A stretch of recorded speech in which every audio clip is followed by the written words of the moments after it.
Hello, everyone. My name is Adam Hoover, and I'm here today to talk about dietary measurement trilemma, accurate, detailed, or frequent. Now, a trilemma describes a problem where you have three different choices, and you can't have all three at the same time. You have to pick one or two of those components. And in this case, we're going to be talking about the dietary measurement trilemma. Now, I'm very interested in this problem because I am an engineer. I'm a professor in electrical and computer engineering, and I build tools. So this is a picture of one of the tools I've built. It's a wrist motion tracker that can measure how many times the wearer puts food in their mouth. We call that bites, and this is bite counting. I've built another tool, which is a smart dining table, which senses on the tabletop surface what's happening and can detect and measure things like portion size or how much of the meal is composed of liquid, and again, how fast someone is eating or how much they eat. Now, I've been asked in the context of this meeting to talk about these new tools and talk about where they fit into the toolbox of a nutritional epidemiologist. When should you use them? When are they useful? When are they not useful? And to cover that question, I'm going to frame it in terms of this trilemma. So the project management triangle has a long history, goes back to 1950 in business and much earlier in other problems. Most of us have heard this idea that if you're going to hire somebody to do some work, you can have it done good, fast, or cheap. You've got to pick two. In the extreme case, maybe even just one. And that refers to this triangle. So this would be the quality of the work, or the details, the scope of the work. This would be how much you pay for it, and this would be how fast you're going to see it get done. There's many trilemmas in different fields. In religion, there's discussion of if we have a God, how can a God be all good, all powerful, and yet still allow for the presence of evil? In law, a common trilemma is when you testify, you don't want to self-incriminate, but you don't want to be in contempt of court, and you also don't want to lie. This is in fact what led to our universal right to remain silent. In computing, there are many trilemmas. A common one is that you can have a memory or a processor that's fast. It can be very cheap, or it can be reliable, like RAID memory, but you can't have all three. So this concept is well known across many fields. In terms of dietary measurement, I've chosen to frame this question in terms of these three components. We can get measurements that are accurate, we can get measurements that are detailed, or we can get measurements frequently. And again, specifically what I want to talk about is where do the wearables and the other new technologies fit in this trilemma? So I'm going to take each of these three ideas and go into detail about them in the next few slides. Okay, we start with accuracy. So for any individual measurement, if we're talking about energy intake or micronutrients, the time of day someone ate, various behaviors such as how fast someone is eating, their portion size, food choices, are they eating in company or by themselves? All of these things return a measurement, and we can think about it having a ground truth value, a reference value, and the tool that measures it provides a measurement, and this difference is going to be the accuracy in that measurement. Now we have a second important concept in terms of those measurements, which is if we repeat it, so we take multiple measurements of the same thing, how far spread are those measurements? And that's the precision. So we have both accuracy and precision. This picture is a common way to explain the difference between them. We can have measurements that are both accurate and precise. We can have measurements that are not accurate, but very precise. We can have measurements that are accurate, but not precise, meaning they're spread out. And of course, you can also have measurements that have none of the above. I think in terms of dietary measurements, we're used to having this. We're used to getting measurements that aren't accurate due to human bias. For example, a human might not want to record everything they eat. They don't want to tell you about some of the things they consume, or they forget certain things that they've consumed. And that leads to under-measurement, under-reporting, or this type of problem. Wearables do have the potential to increase that accuracy. A wearable, it's objective. It's not trying to hide things. So long as the person is wearing it and using it, it's going to detect everything that person is doing. So you're going to see measurements moving from places like this towards the center. However, the wearables and the technologies do not have access to the human's input. The human is not providing context about the types of food they're eating. If it's a diet soda versus a regular soda, they're not going to tell you maybe anything about the types of foods they're eating. So we're going to have a large spread, lower precision. So I think wearables have the opportunity to increase our accuracy, but decrease our precision compared to classic tools. If we think about details, so this is an example of food diary, MyFitnessPal. You get a lot of details, right? A person enters in every single food that they ate. And for each of these foods, you break it down in terms of the calories in that food, the macronutrients, the micronutrients. At the end, you can sum it all up, very detailed record. Wearables are never going to give you this. Just like on the last slide, where I say they're not going to know exactly what the person is eating. Even if it's a camera, you're not going to be able to discern all the details. You do get something that's kind of cool, something that's new, which is you get behavior details.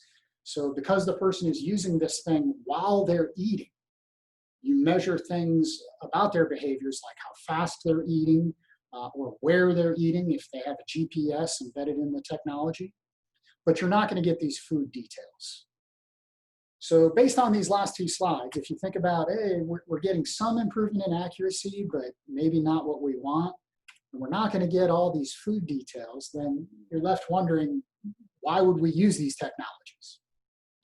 Well, that comes in the third part of the trilemma, and that's frequency.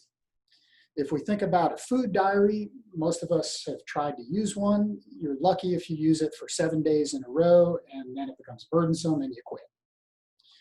24-hour recalls, you might use it once a month or maybe once every 3 months during a study just to get a snapshot. Doubly labeled water is an excellent tool, but it's only going to give you the average energy intake over a 2-week period. You're not going to be able to say, I had this much this day, this much this day. You're just going to know the average through that 2-week period. Wearables and the new technologies, this is where they can shine. They're going to drastically increase the frequency of the measurements that you can get. This is an example from one of my tools. This is from the smartwatch, the bike counter.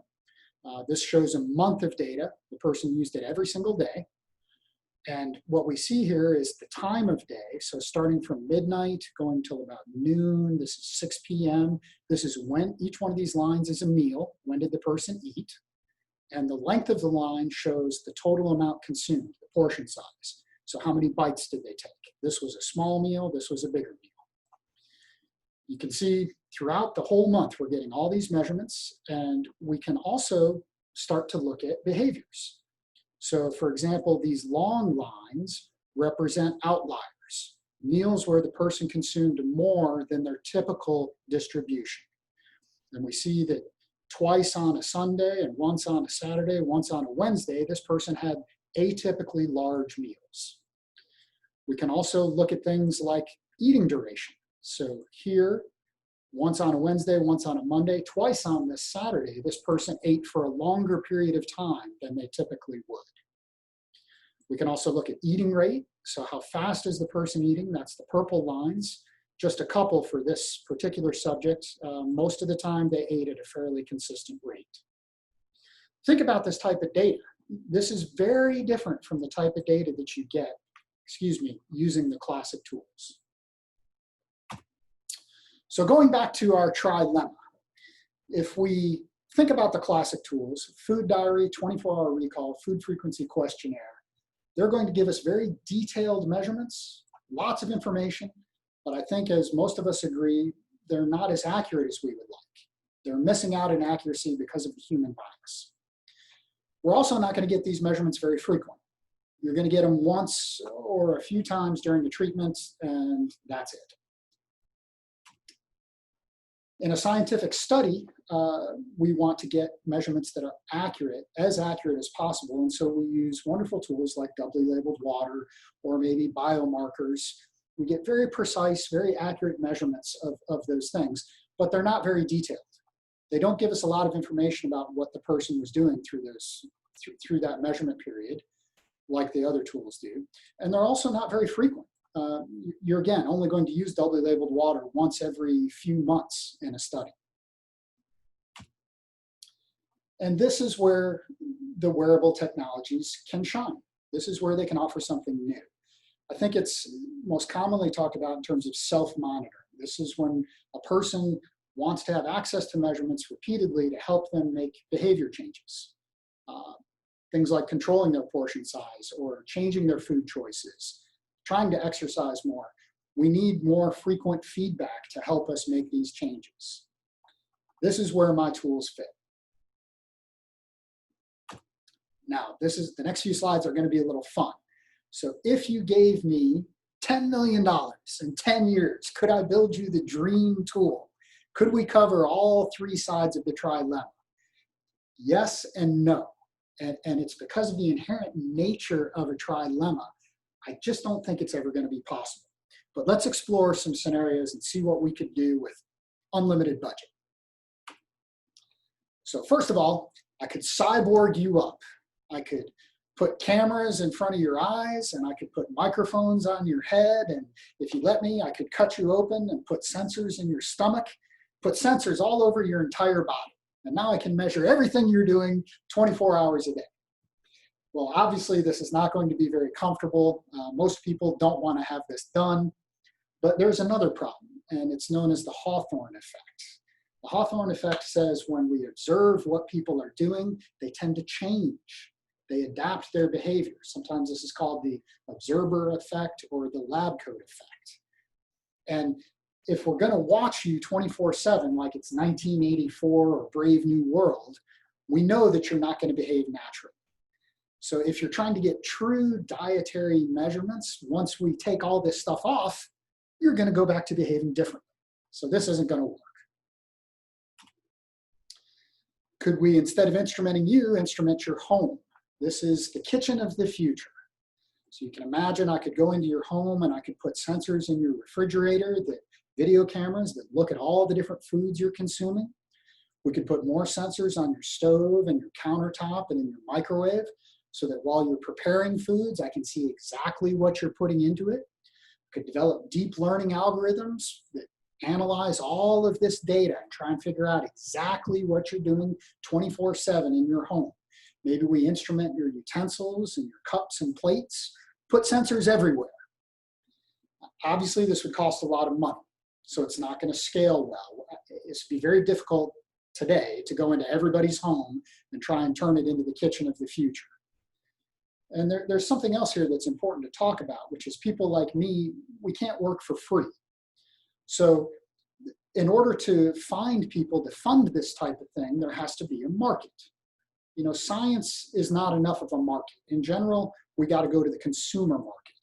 That's going to provide enough people purchasing this thing to justify the manufacturing costs, software engineering development, and general deployment of all these tools. So I think it's unlikely that we're going to see the kitchen of the future anytime soon. Now, lastly, I want to talk about the dream tool from the perspective of the average consumer. So not the scientists, just the average consumer. What do they want? They want something simple. If you think about the Fitbit is the perfect example of what the consumer wants. They don't want cameras, microphones. They don't want this thing tracking them using anything other than a simple accelerometer. And they want it to give simple feedback. Hey, take more steps. Go walk more today. You haven't walked enough. I think this is the type of tool that's likely to succeed in the consumer market. It's got to be something that tells people, hey, don't eat foods like that. very simple feedback. Or, hey, slow down how much you're eating, or take smaller portions. Whatever the tool measures, its feedback has to be simple so that the average consumer can operationalize it and get some benefit from it. Okay, I'm going to finish off my talk with a few slides about the tools that I've built and sort of plug into that trilemma where they fit. So the first one is the bite counter. It's a smartwatch, and again, it measures these types of motions by tracking what your wrist is doing and can detect how many times you put food in your mouth. So we call that bites. You get a real-time measure of bite count. And using this measure, you can provide alarms such as, hey, slow down how fast you're eating, or maybe you've taken enough bites, stop eating.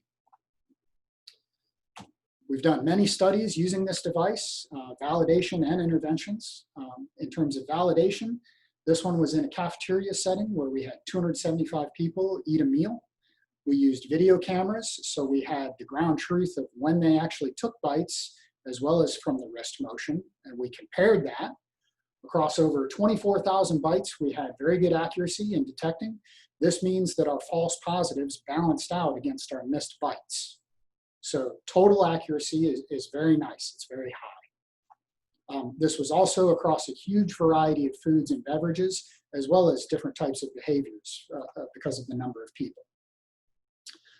But the interesting part in terms of this talk from that experiment was we compared how much did the bite counter say a person was eating compared to how much they thought they ate. So here is the actual measurement. This was taken using scales and known foods. So we did the classic food weight measurements and how many calories did each person eat, the standard deviation across those 275 people. Here's how much they thought they ate. And we see that human bias, the error. This is the accuracy error. So people thought they ate less on average than how much they actually did. From bite count, we can get an estimate of kilocalories if we just say every bite was, for example, 25 calories, or every bite was 20 calories. And we vary that formula according to demographics. So females eat smaller bites than males, and age plays a role, and we have a formula. We plug all that stuff in, and then we convert your bite count into calories. Well, you can see when we do that, we've eliminated this bias. And so we've got a measurement that on average is more accurate. However, the bite counter has no idea what types of foods you're eating. All foods are treated equally, and because of that, we're never going to have great precision. It's always going to have this wide precision depending on the variety of diet that an individual eats. A second tool I've built is this smart dining table. So it senses what's going on, and rather than explain it, I made a video recently. I'm going to play this brief 2-minute video.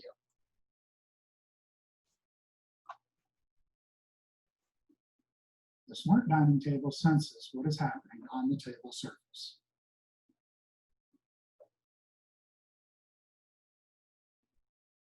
A grid of load cells is embedded under the tabletop.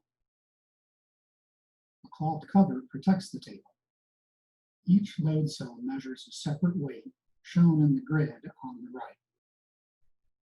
In this demo, brighter color in a cell indicates more weight. The weight per cell ranges from 0 to 100 grams. As foods and beverages are added to the table, the weights increase.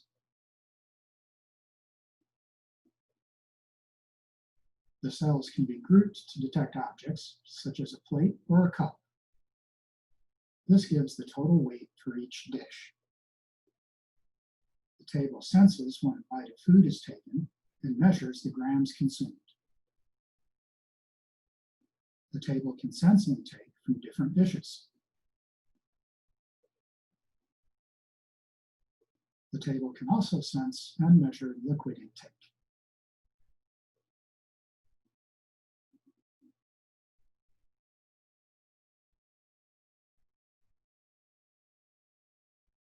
Dishes can move freely, and the table continues to track them.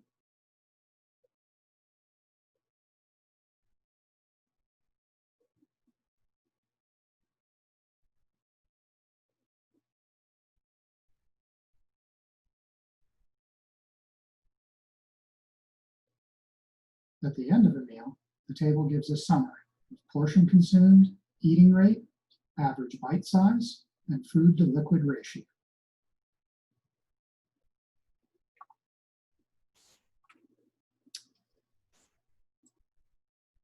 Okay, so hopefully that gives you an idea of the types of tools I build. I'm just going to close by saying, again, emphasizing that it's repeated measurements. That's, I think, what these tools offer nutritional epidemiology.